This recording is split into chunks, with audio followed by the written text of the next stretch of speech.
ដើម្បីជាការអបអរសាទរក៏ដូចជាលើកកម្ពស់សិទ្ធិនារីនាថ្ងៃទី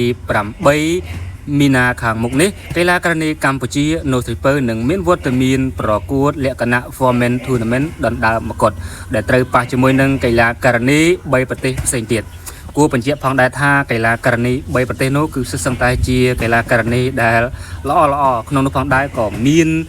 ម្ចាស់ខ្សែក្រវ៉ាត់គ្រុឌគុណខ្មែរដែលធ្លាប់ឈ្នះសំថារតមកចូលរួមប្រកួតផងដែរចាំមើលថាតើ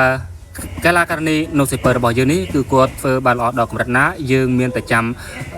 ទស្សនាការប្រកួតរបស់គាត់ទាំងអស់គ្នាផ្ដល់មែនតើផ្ដល់ឲ្យនារីទួ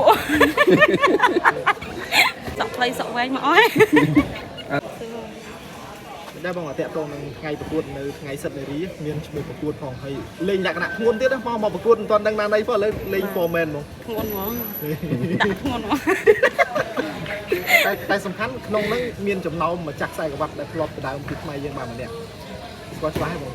ដៃគូបងសំថារតមិនដែរឃើញការប្រកួតបងដៃគាត់អត់ដែរតែការប្រកួតលើកនេះប្រកួតនៅក្នុងប្រភេទគីឡូប៉ុណ្ណឹង54អាចថាធ្វើគីឡូខ្លះធ្វើតានៅ2គីឡូទៀតនៅ2គីឡូទៀតអញ្ចឹងបានឃើញកាន់បន្លែថ្ងៃសិទ្ធិនារីអត់ចង់ថាសម្រាប់ដាក់មកប្រកួតចូលសិទ្ធគេសុបាយខ្ញុំដាក់មកធ្ងន់មកយើងផ្ដល់សិទ្ធដាក់មួយនេះផ្ដល់មែនតើផ្ដល់ឲ្យនារីទួ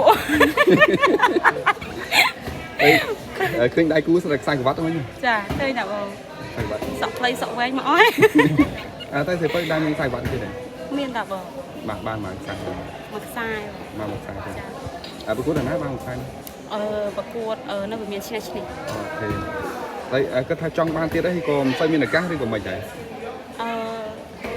ដោយអត់សូវមានឱកាសកាលមុនឃើញថាដូចរៀងមៀតទូចនេះឥឡូវឡើងគីឡូពេកឬក៏អីអូឡើងច្រើនឥឡូវសម្រាប់បានមក54ហ្នឹងចង់យ៉ាងអត់ទេខ្ញុំចង់វាយគីឡូ52ដោយសារអីយើងទូជាងគេបងព្រោះដោយសារយើងខប់តែលេងគីឡូ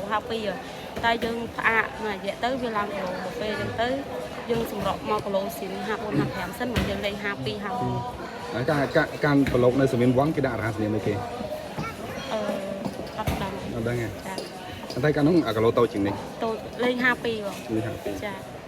តែគាត់ថាតាមតឹងឯងនៅពេលដែលប៉ះគេបរទេសមើលទៅធម្មតាបរទេសគេរៀនគេខ្ពស់ចឹង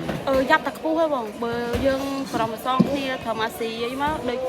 នេះមកយើងប្រហាក់ប្រហែលគ្នាយើងស្រួលវាយអញ្ចឹងណាទោះចាញ់ឈ្នះយើងវាល្អមកអានោះយ៉ាប់វាយហ៎បងអើយគឺថាកាលាយើងយ៉ាប់វាយហ្មងខ្ញុំទទួលស្គាល់ថាខ្ញុំយ៉ាប់វាយធម្មតាគេថាចាអ្នកខ្លាំងទោះបីប៉ះអ្នកខ្ពស់ក៏មិនអីដែរប៉ុន្តែ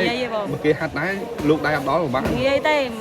អ្នកនិយាយអ្នកនេះបានតែនេះទេប៉ះខ្លួនឯង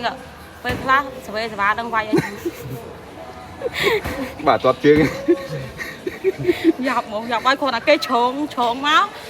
សំណាងដៃគូខ្ញុំអត់ចេះធាក់តូបធាក់អីអាពេលខ្ញុំវាយបើធាក់ងាប់អត់រស់នេះអានេះប្រាប់ស្នៀកគេនេះគេដឹងបងគេដឹងបាទគេឃើញយើងសើចចឹងអត់អីតែការប្រកួតចុងក្រោយមិនដែរព្រោះខានប្រកួតយូរចឹងណាដូចអត់សូវល្អគេតែខ្លួនឯងមិនល្អចាដូចវាយើងវាយអត់ទាន់សូវល្អណាមួយប៉ះគេខ្ពស់ហងវាយដូចដំរីចឹងវាយអត់ទៅហងតែពេលយើងចាប់ដែរអញ្ចឹងអាចថាដោយសើនិយាយហ្នឹងគឺចំថ្ងៃ7ហ្នឹង8មីនាវាលឿនពេកផងអញ្ចឹងគេក៏លើកកម្ពស់ស្រីតែដាក់ធ្ងន់ហ្មងធ្ងន់លេងធ្ងន់ដល់សក់វែងសក់ខ្លីមកអស់ហ្នឹងមានការតាំងចិត្តបានណាហើយការត្រៀមខ្លួនបានល្អសម្រាប់ណាដែរព្រោះត្រឹមតែប្រកួតដែរចឹងណាខ្ញុំត្រៀមខ្លួនសម្រាប់បានតែគ្រាន់តែលើឈ្មោះវាយថ្ងៃ8ហ្នឹងគឺខ្ញុំអត់នៅវាយហើយគឺហាត់ភ្លាមទាំងហើមមក